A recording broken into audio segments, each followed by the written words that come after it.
Bem-vindo ao canal Mônica Dorsa, Matemática a Favorita. No vídeo de hoje, vamos entender o que acontece quando retas paralelas são cortadas por uma transversal. Ah, e não esquece, não é inscrito no canal? Não, vai, já clica aí, se inscreve, deixa seu like, que você vai amar. Não esquece, hein? Vamos começar. Conforme você já sabe, quando duas retas paralelas são cortadas por uma reta não paralela a estas, chamamos essa reta de transversal. Na imagem, a reta transversal é a reta T. O que percebemos? Quando retas paralelas são cortadas por uma transversal, há a formação de 8 ângulos. Na imagem, estão representados pelas letras A, B, C, D, E, F, aliás, F, G, H e I. Além disso, há também a formação de duas regiões. Uma região chamada de região interna, essa região entre as retas RS, e a região externa, onde aparecem os ângulos AD, GH.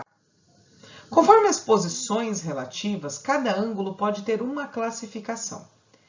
Quando ângulos estão no mesmo lado da reta, um na região interna e outro na região externa em relação às retas paralelas RS, dizemos que esses ângulos são correspondentes.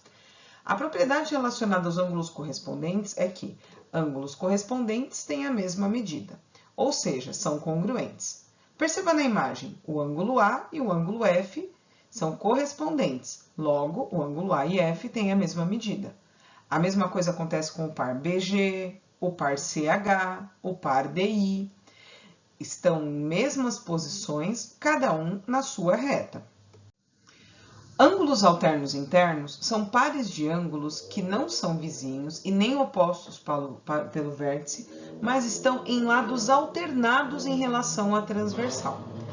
Perceba, por favor, na região externa, dizemos que os ângulos A e H são alternos externos, porque o ângulo A está na região externa, o ângulo H está na região externa relativo ao par de retas paralelas RS. O ângulo D é alterno externo em relação ao ângulo G. Quando se fala de alternos internos, estamos falando em ângulos que estão em posições alternadas em relação aos ângulos dados, mas estão na região interna das paralelas. Na imagem, temos como ângulos alternos internos os ângulos B e I e os ângulos C e F. O que percebemos? Percebemos que estes ângulos têm a mesma medida. Perceba, ângulos que têm a mesma cor aqui no desenho, se você, por exemplo, analisar o ângulo B encontra o seu correspondente, que é o ângulo G. E o ângulo G é oposto pelo vértice em relação ao ângulo I. Assim, dizemos que os ângulos B e I têm a mesma medida. O mesmo acontece nas outras regiões. Avalie, pause o vídeo e avalie e analise. Ângulos alternos têm sempre as medidas congruentes.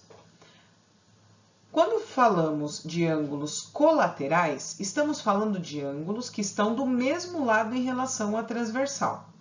Veja, são colaterais externos os ângulos A e G. Note, tanto o ângulo A quanto o ângulo G estão no lado esquerdo em relação à transversal T. O ângulo A e o G estão na região externa, todos do lado esquerdo. Os ângulos D e H estão na região externa, do lado direito. Perceba, o ângulo D não tem a mesma medida do ângulo H. O que a gente consegue perceber? Percebemos que ângulos colaterais são ângulos que são suplementares, ou seja, eles somam 180 graus. Para verificar se você compreendeu, observe esses dois exemplos. Na primeira imagem, temos as retas paralelas RS, o ângulo X e o ângulo de 41 graus. O que nós percebemos? Percebemos aqui, que o ângulo X encontra um ângulo oposto pelo vértice a ele nesta posição. Podemos dizer que aqui mede X também. Este ângulo X, que foi desenhado agora, tem o seu correspondente na posição inferior. Assim, dizemos que o ângulo X mede 41 graus. Simples, não? Por que esses dois ângulos são congruentes? porque eles são alternos internos. Já no outro exemplo, temos aqui um ângulo de 116 graus. Vamos localizar o ângulo correspondente a ele. É como se a transversal fosse um escorregador e você vai deslizar o ângulo até chegar aqui na reta S.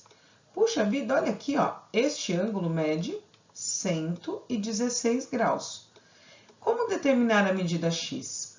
Muito bem. Se você consegue perceber que o ângulo x mais o ângulo de 116 graus juntos formam 180 graus, você está no caminho certo. Daí, para determinar a medida do ângulo x, basta que você faça 180 graus diminuído dos 116. Faça a conta aí, ó. 180 menos 100 dá 80, 80 menos 10 dá 70, 70 menos 6, o ângulo x mede 64 graus. Esse mesmo conteúdo se aplica quando temos ângulos que ficam assim. Note, na figura abaixo é necessário descobrirmos o valor de x, mas você pode estar se perguntando, meu Deus, como fazer isso? Qual a sugestão? Como sabemos, retas paralelas cortadas por transversais apresentam ângulos que podem ser avaliados como correspondentes, alternos internos, alternos externos.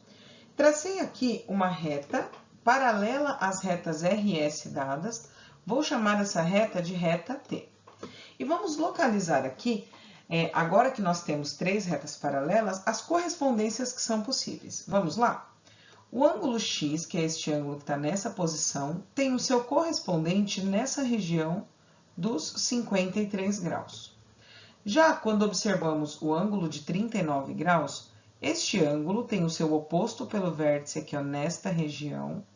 Veja, 39 graus. E este ângulo novo de 39 graus encontra o seu correspondente quando deslizamos aqui para cima. Vamos pintar de amarelo para chegarmos a uma conclusão. Aqui nós temos 39 graus. O que podemos perceber? Que a medida x mais a medida 39 graus, essas medidas juntas, estão formando o ângulo de 53 graus. Então, quanto vale x? Para determinarmos a medida x, fazemos 53 graus subtraído de 39 graus. Quando você faz esse cálculo, você vai chegar em... muito bem, x vale 14 graus. Por que 14? Porque 39 mais 10, 49, mais 4, 53. Os dois ângulos juntos formam 53 graus. E aí, gostou da aula de hoje? Espero que sim. Use os exemplos, use as explicações para continuar tirando suas dúvidas. E não se esqueça, independente de quarentena, matemática vai continuar sendo a favorita. Tchau, tchau!